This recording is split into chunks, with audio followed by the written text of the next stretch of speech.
AIIMS तो आ रहा है, मैं आपको विश्वास के साथ कह सकता हूँ। जो हमारे आदरणीय नेताजी रहे, वो सिर्फ एम्स का पत्थर लाते, यूनिवर्सिटीज़ के पत्थर लाते। और मैं आप लोगों को वादा करके जाता हूँ, एम्स आएगा, आपका बेटा फाजिल पुरिया ज़रूर लेके आएगा।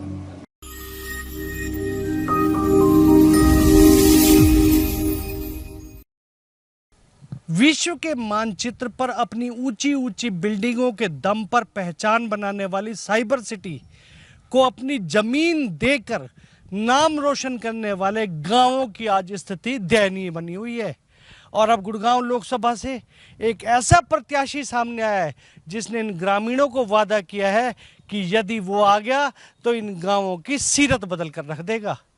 आखिर कौन से हैं ये प्रत्याशी जो गांवों की सूरत ही नहीं बल्कि सीरत बदलने का मादा रखते हैं, दिखाएंगे आपको इस खबर में। नमस्कार, मैं हूं मन्नू मेहता और आप देख रहे हैं गुरुग्राम न्यूज।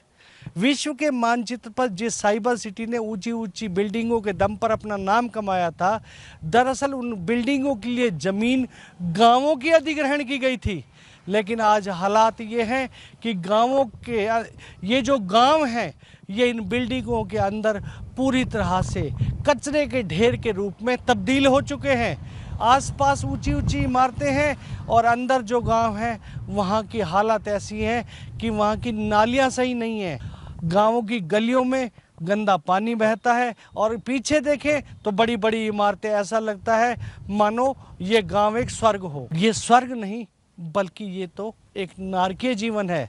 ऐसे में इस नारकीय जीवन से मुक्ति दिलाने का बीड़ा उठाया है जेजेपी से प्रत्याशी राहुल फैजलपुरिया ने, जिन्होंने आज रामगढ़ पहुंचकर एक चौपाल पर बैठकर न केवल ग्रामवासियों की समस्याओं को सुना बल्कि उन्हें वादा भी दिलाया कि आने वाले समय में यदि उन्हें मौका मिलता है तो वो इस गांव की सूरत ही नहीं बल्कि सीरत बदल देंगे।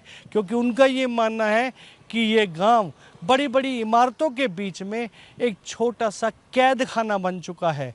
इन सारी इमारतों का गंदा मलबा कचरा सब इसी गांव में आता है।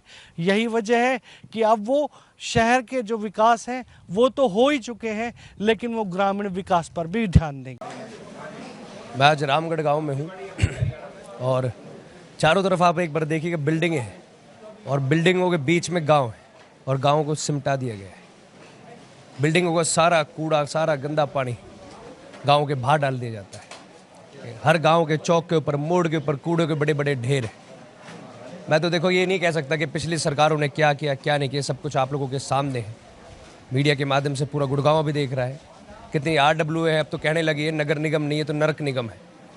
मैं विश्वास दिलाना चाहता हूँ कि अगर ये मौका मेरे को मिला, ये ताकत मेरे पास आई, तो ये तो कहते हैं क्लीन सिटी ग्रीन सिटी, हम बना के दिखाएंगे क्लीन सिटी ग्रीन सिटी। इसके अलावा इस प्रत्याशी ने लोगों को एक और भी बात बोली है कि इससे पहले जो प्रत्याशी आए हैं उन्होंने इस क्षेत्र में, लोकसभा क्षेत्र में एम्स लाने का वादा तो किया है लेकिन वो सिर्फ पत्थर आया है। लेकिन यहाँ की जनता यदि उन्हें मौका देती है तो एम्स आएगा और कहीं नहीं बल्कि उनका बेटा राहुल फैजलपुरिया ही लाएगा। एम्स तो आ रहा है, मैं आपको विश्वास के साथ कह सकता हूँ। जो हमारे आदरणीय नेताजी रहे, वो सिर्फ एम्स का पत्थर लाते, यूनिवर्सिटीज़ के पत्थर लाते।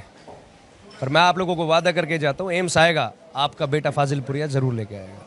कुल मिलाकर ग्रामों की चिंता करने वाले इस प्रत्याशी ने ग्रामीण क्षेत्रों के रहने वाले बुजुर्गों के दिलों में न केवल अपनी जगह बनाना शुरू कर दी है बल्कि उन्हें आज ये भी एहसास दिलाया है कि आने वाले समय में उनके गांव इन शहरों से बेहतर साबित होंगे। इस खबर के बारे में आप अपनी राय हमें कमेंट करके अवश्य दीजिएगा और इस खबर को ज़्यादा से ज़्यादा शेयर कीजिएगा ताकि ज़्यादा से ज़्यादा लोगों तक सही जानकारी सही समय तक पहुंच सके। मेरे सहयोगी मोनू के साथ मैं मन्नू मेहता, गुरुग्राम न्यूज।